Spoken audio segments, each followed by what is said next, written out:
Well, we need a little background on Norman Coleman because, we don't know that much about the guy. Documented in 1971 when he was getting ready to finish university, he burnt his draft card. He was a leader of the Students of Democratic Society. He used a megaphone like this to lambast the United States government. He had his long hair. He had anti-war signs after he took over the various buildings and closed down the university. This is a letter, it's published on my website, that another attorney called Norm Kent wrote to him saying, Norman, what are you doing? You could be getting out of jail right now if you or me or any of our friends got caught for what we were doing back at the university. And I looked at the Rockefeller laws, and to go to jail like Norm Kent, another attorney, warns Norman Coleman, it's not just for smoking one joint. It's for selling marijuana or mass possession. He was the leader of a group. He won the St. Paul City mayor election and refused to say that he was a marijuana user. Now he comes out wanting to put people in jail more. See, Norm wants to take everybody off the street. I want to work hard with the United States Department of Justice to work on real re-entry programs, real things to help the ex-offender get into the community. We both have different points of view. Things have gotten so bad that last week or 2 weeks ago in California, Governor Schwarzenegger is asking to let thousands of people loose, and many other governors are letting thousands of people loose, non-violent drug offenders, for smoking a little bit of marijuana. They can't afford to keep them. Norman Coleman, for 17 years, he's lied to us so much. As a U.S. Senator, I wonder what he did as a prosecuting attorney for 17 years, how many lies he told and how many people are in jail because of him making up his stories. And he's very believable, he's very smooth. You still can hear the New York accent a little bit, So remember, Norman Coleman was this. He burnt his draft card. He occupied buildings. He was against the Vietnam War.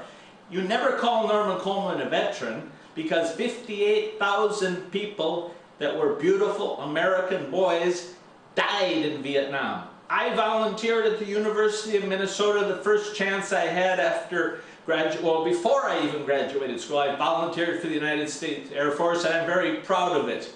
Norman Coleman, he got so scared he went on a diet. The draft board said he was so skinny he couldn't fight, but I think they said he was a little crazy if you want to get your hands on that report. Because where to get all the energy to lambast the government, to protest, to climb these buildings, to fight? You look at the guy, he's very healthy to me. He sure doesn't look like a weakling that couldn't serve in the military. He refused to serve. So how can Minnesota send back to the Senate a guy who's been bought by the big boys and refused to serve his country when everybody else did? Why was Norman Coleman special? Why is he still special, getting away with not investigating anything in his oversight board? But we'll talk about that later. So remember, the Norman Coleman that you see is completely different. He's got white teeth, professionally speaking, as a dentist, too white. He's got a new nose. He's got a different color hair. But what did he forget to change? He didn't change his heart. He didn't change his heart. He didn't let the Lord, he didn't let Jesus into his heart. He didn't learn to forgive. He didn't learn to love. He just became a hardened person, just out to get things, to do things, to accomplish things, to get more important by stepping on us, the Minnesota people. Norman wanted to skyrocket his career, but he didn't care if the old people couldn't get medicine, or the Medicaid couldn't actually talk to the pharmaceutical companies and negotiate. Norman, he wrote against it. He was at the VA hospital. He was at Walter Reed. He saw the stinking, lousy conditions our veterans came home to.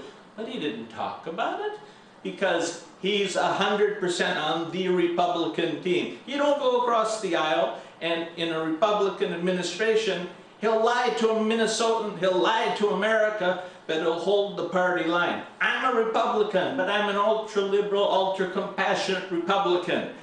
I will support the Republican Party, obviously. I've run other elections as a Republican. But when I see something that is not right, you know goddamn well I'm going to talk about it, because I'm a good talker. I'm a forensic league debater, a speaker at St. Paul Central, so I can out-debate Norman Coleman, I can out-talk him, but what comes out of my mouth is the truth. I'm not one of those, well, I'm going to work to get people together, you know, and then he says, oh, but I support small businesses. Oh, but those businesses that pay their workmen's compensation, there goes Norman again. Dirty, dirty, mudslinging ads. You understand? You can't believe him. Look at his record. He cannot run on his record because it stinks. Thank you very much.